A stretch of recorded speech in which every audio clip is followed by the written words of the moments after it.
10वी 12वीच्या परीक्षांचा निकाल आणि त्यात दिसणारा लातूर पॅटर्न महाराष्ट्रानं पाहिला।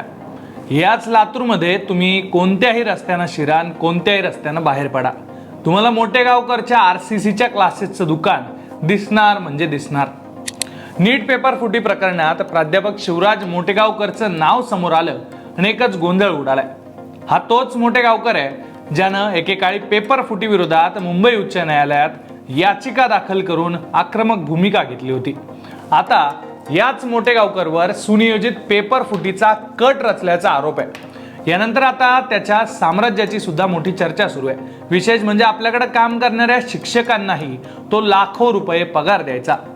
माध्यमांमध्ये सोशल मीडियावर सध्या या पेपर फुटीच्या मोटेगावकर पॅटर्नची मोठी चर्चा सुरू आहे। सीबीआयच्या तपासानुसार शिवराज मोटेगावकरनं त्याच्या साथीदारांसोबत नीट पेपर फुटीचा कट अतिशय सुनियोजितपणे आखला होता। मोटेगावकरच्या आरसीसी क्लासेसचे लातूर, नांदेड, छत्रपती संभाजीनगर, पुणे, पिंपरी, हडपसर, अकोला, कोल्हापूर, नाशिक अशा अनेक शहरांमध्ये मोठ्या ब्रांचेस आहेत। फक्त महाराष्ट्रच नाही तर देशातल्या वेगवेगळ्या राज्यांमधून, विशेषतः यूपी, दिल्ली, हरियाणातून हिंदी भाषिक शिक्षकांना तो इथं आणायचा, लाखोंचे पगार देऊन त्यांना आपल्याकडे कामावर ठेवायचा। मोटेगावकरच्या वेगवेगळ्या शहरातल्या ब्रांचमध्ये मिळून प्रत्येक वर्षाच्या बॅचला 25 ते 30 हजार पेक्षा जास्त विद्यार्थी शिकतात। सध्या त्याच्या 11वीच्या आणि 12वीच्या क्लासची फी प्रत्येकी 60-60 हजार रुपये, म्हणजे 2 वर्षाची फी 1,20,000 रुपये। यामध्ये नीट आणि जेई सारख्या परीक्षांची तयारी सुद्धा तो करून घ्यायचा। बघा, एका वर्षाला एका विद्यार्थ्याकडून 60 हजार रुपये म्हणजे 30 हजार विद्यार्थी गृहीत धरून जरी आपण गणित केलं तरी हा आकडा कोट्यवधी अब्जो रुपयांपर्यंत जातोय। असं करत करत मोटेगावकरनं मोठी माया जमवली।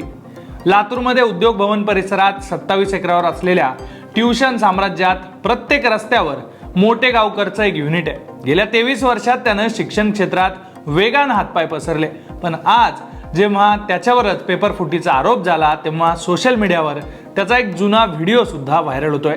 43 सेकंदांच्या या व्हिडिओत शिवराज मोटेगावकर पेपर फुटीच्या घटनांवर तीव्र शब्दात टीका करताना दिसतोय। पेपर फोडणारे लोक महाराष्ट्रातल्या मेहनती विद्यार्थ्यांचं भवितव्य उद्ध्वस्त करत असल्याचा आरोप त्यानं त्यावेळेला केला होता। फक्त आरोप करून मोटेगावकर थांबला नव्हता, तर त्यानं मुंबई उच्च न्यायालयाच्या औरंगाबाद खंडपीठात याचिका सुद्धा दाखल केली होती। तेव्हा आम्हीच माध्यमांनी त्याच्या मुलाखती सुद्धा घेतल्या होत्या।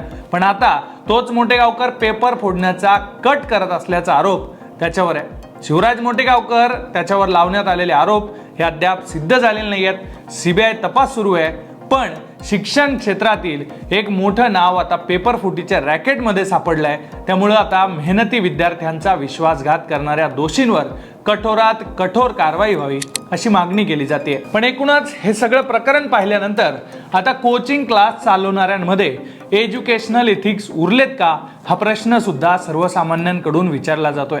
तुम्हाला या सगळ्या प्रकरणाबद्दल नेमकं काय वाटतंय ते कमेंट बॉक्समध्ये नक्की लिहा आणि अशाच घडामोडी जाणून घेण्यासाठी तुम्ही लोकमत पाहत राहा।